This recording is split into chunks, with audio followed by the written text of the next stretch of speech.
What was the first SportsCenter commercial you were in? Oh, remember wow. it? I remember mine. What was yours? Well, I think it was in the background of a bunch, like the West Side Story one. Do you remember that one? What, you were snapping your fingers? Snapping the fingers. I think I was. Were you on my side or Larry Beal's side? I think I was on your side. Okay. I think I was on your side. All right. The one that I remember, obviously, was the Jerry Stackhouse one, where he's laughing at my name. I remember Spence Kramer previously mentioned, said, "Hey, how do you feel if we make fun of your name?" I'm like, "I've had this name my entire life. I'm used to that." So, but the funniest part for me about that, if you go look at that commercial, they shot it in my little cubby there, right? Yeah. And there's as you zoom in on Jerry, like laughing at how stupid my name is, there are the pictures of my two kids on the background when they were like 5 and 3. Oh boy. And they're about to be 30 and 27. Wow. So, yeah. Wow. So I mean, but it's one of those things too. I remember when they come up with ideas and you just want to be in them. I mean, guys, I'm telling you, when it was time for a SportsCenter shoot, a SportsCenter commercial shoot, it was all about who's in it and why am I not in more than that person? Correct. And how do I get in the ones that I'm going to get in?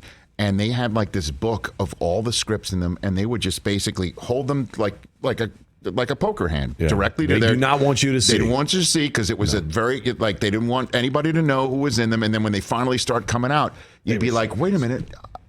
Why was I not in that one? What's that? Like, there's like 6 other anchors. Like, why did they choose these people to be in it? It was very competitive. Well, we liked each other very much. Absolutely. And then when they would come to you with an idea that's kind of like, really, do I really want to do that? You'd say you had to do it, like make fun of your name. Correct. Hour the one where they sent you down? Hour 3 guest Dan Patrick told me, like, when I got the script about they're sending me down to the minors. Now, I was very sensitive to this subject. I was like year 3 for me, or year 4, and I was making a name for myself. Is there a subliminal message they're sending me? No, it's not just that. It's just like I'm all about the branding. Yeah. I mean, I've got the mug and the Running Man, and I'm all about branding. That's what I'm about. Okay. Yeah. And so I'm trying to brand myself as a SportsCenter anchor.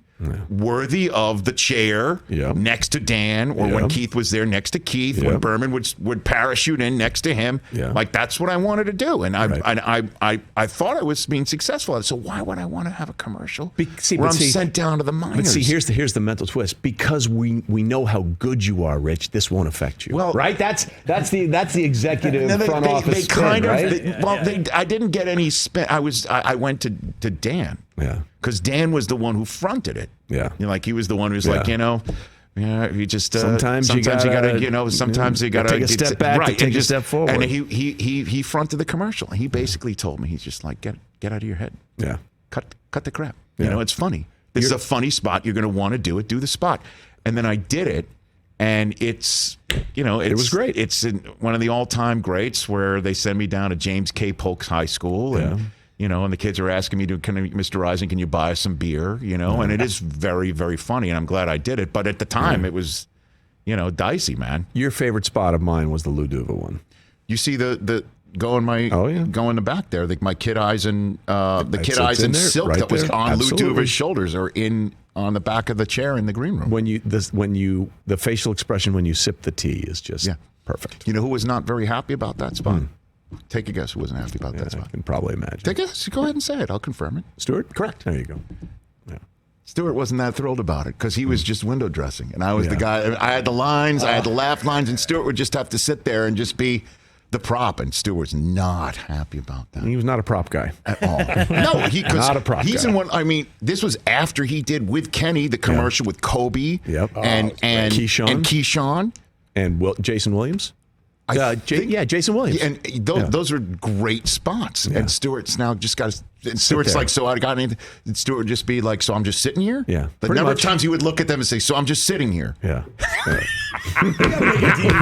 So recap, I'm just sitting here. No, I'm just sitting... Yeah, that's right. Yeah. I mean, like, that's true. Yeah. Like, this is the way... And then there was But I was a prop in one that Stewart was in, and I wasn't happy about it either. Yeah. Well, listen. Especially the one where he's in the bathroom, okay? Washing his hands. Correct. And the horse comes out. But before the horse comes out of the stall, a jockey comes out. Yes. And then I'm first. Yeah. Coming out of the stall without washing my hands before leaving the room. Yeah. Because for the sake of having to move the commercial along, they would not let me wash my hands. Only Stewart was washing his hands. And I'm like, how come he gets to wash his hands and I don't have to wash my hands? Because everyone wants to know you're a bacteria-ridden person. So that's why. One of the guys who was like one of the A2s on it, one of the audio guys comes up to me as he's putting the microphone on me after I'm complaining. They're like, I'm like, just have the water running. I'll just pass my hands through it, whatever. Yeah. So the guy, cause they said no. Yeah. And I had to do it. Otherwise, I was out of the spot. Yeah. That's and so you want in or you want out? It's pretty much is what I got. Yeah. So I then was just steaming as they're putting the microphone on me, where I have nothing to say. Just it's me coming out of the stall and then walking out of a stall. Trey, not out of a closed door stall. Not standing at a urinal out of a stall what am I where doing other things in a are going on. Closed door stall. Dropping a deuce. Probably not writing a script. So I'm steaming, and the guy puts the microphone on my eyes. He puts on the microphone and he goes, it's more important to wash your hands before you go into the bathroom sometimes. Like that helps. And I'm like, yeah. Thanks, bro. Great. Thanks, appreciate man. that. Yeah. Not helping. That's not really what we're going for here, but I appreciate that perspective. Commercial airs. A month later, I'm at the World Series in Yankee Stadium, and some guy screams, "Hey, Eisen, how come you don't wash your hands when you're coming out of the can?" I swear to God that happened. That sounds like that guy was set up. Dude, it sounds like somebody set you up. It had to be because I was so upset about it. Yeah.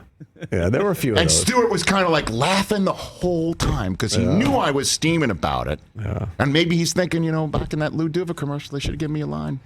Because I'd throw you a little lifeline here, but he would just sit there smiling and laughing as the horse. Yeah. It was in one of the new buildings before they put anything in. The horse took the hugest dump in the middle of of what was going to be a bustling newsroom. And the horse didn't wash his hooves either. No.